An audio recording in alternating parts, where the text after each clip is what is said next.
সাহাবায়ে কেরাম জিজ্ঞাসা করলেন, রাসূলুল্লাহ আপনি কেন তিনবার আমিন বলেছেন, আমরা জানতে চাই।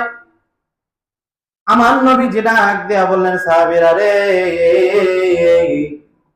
ফেরেশতা জিবরাইলকে আমার আল্লাহ পাঠাইছে তিনটা অভিশাপ দিয়া, তিন শ্রেণীর লোক ধ্বংস হয়ে যাক, আমি রাসূল বলে দিলাম আমিন। এই তিন শ্রেণীর লোক কারা? আমি যদি বলি বিরক্ত হইবেন নাকি?